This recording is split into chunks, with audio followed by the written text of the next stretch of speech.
Plus যদি আগামী 29 plus যদি প্রস্তুত আছেন তো নাকি? আমি একটা দুটো কথা বলবো। প্রথম কথা, এসআইআর এ যাদের নাম ডিলিট হয়েছে, আজকে মমতা ব্যানার্জি কোথায়? আজকে আমি জানতে চাইছি অভিষেক ব্যানার্জি কোথায়? যে মমতা ব্যানার্জি বলেছিল আমার লাশের উপর এসআইআর হবে, যার ভাইপো বলেছিল একজনের নাম বাদ গেলে 1 লক্ষ মানুষকে নিয়ে দিল্লি নির্বাচন কমিশনের অফিসে যাব, আমি আজকে জানতে চাই তারা কোথায়? কিন্তু খোঁজ নিয়ে দেখুন, মমতা ব্যানার্জি যখন নাটক করে বলেছিল আমার লাশের উপর দিয়ে এসআইআর হবে, আমি মমতা ব্যানার্জি নাটকটাকে ধরে ফেলেছিলাম যে ইনি বাংলার মানুষকে বিভ্রান্ত করছে, বাংলার মানুষের সাথে নতুন করে প্রতারণা করতে পারে। ঠিক যেভাবে ওয়াকাফ আইনকে মানবো না করে রাতের অন্ধকারে মেনে নিয়েছিল, সেই রকম প্রতারণা করতে পারে।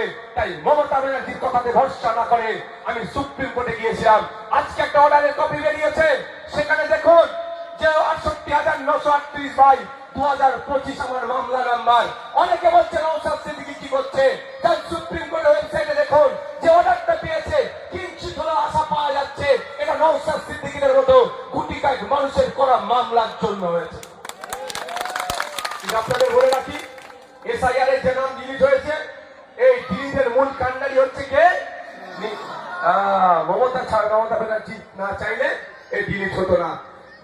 ভগবানপুর অঞ্চলে একটা দেয়ালে লেখা আছে এসআইআর এর হাত থেকে বাঁচতে তৃণমূলকে ভোট দিন।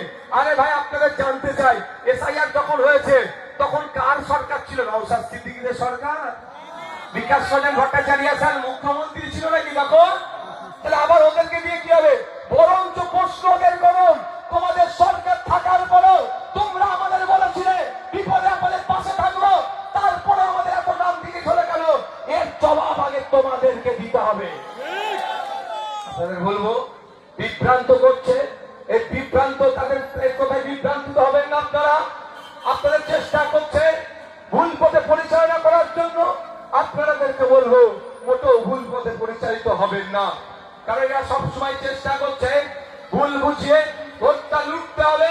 আপনাদের বলবো চোখ কান খুলে চলুন। যেভাবে 5 বছর ধরে আপনাদের অধিকারের জন্য সে মাদ্রাসা, মসজিদ, ঈদগাহ, কবরস্থান তথা ওয়াকফ সম্পত্তি বাঁচানোর জন্য সুপ্রিম কোর্টে গিয়ে লড়াই করেছি, যেভাবে ফেক এসসি সার্টিফিকেটের বিরুদ্ধে লড়াই করছি, যেভাবে ওবিসি নিয়ে মুসলমানদের সাথে বৈষম্য হচ্ছে তার বিরুদ্ধে কথা বলছি, নারীর যখন হিজাব খুলে পরীক্ষা কেন্দ্রে ঢোকার জন্য বাধ্য করছে তার বিরুদ্ধে লড়াই করছি, আমার মায়ের হাতে শাখা পাড়া থাকার জন্য পরীক্ষা কেন্দ্রে ঢুকতে দিচ্ছে না তার বিরুদ্ধে যেমন লড়াই করেছি, তথা শিক্ষা, স্বাস্থ্য, কর্মসংস্থানের জন্য যে লড়াই 5 বছর ধরে করেছি, আপনারা যদি মনে করেন আগামী 5 বছর আপনাদের জন্য, বাংলার মানুষের জন্য সামনের সারিতে দাঁড়িয়ে বুক চিতিয়ে লড়াই করার জন্য ভারত থেকে একটা বীর পুরুষ পাঠাতে হবে, তাহলে বলবো কোন নটোরিয়াস ক্রিমিনালকে নয়, খামচিহ্নকে পাঠান, খামচিহ্ন আপনার হয়ে লড়াই করবে। যদি মনে করেন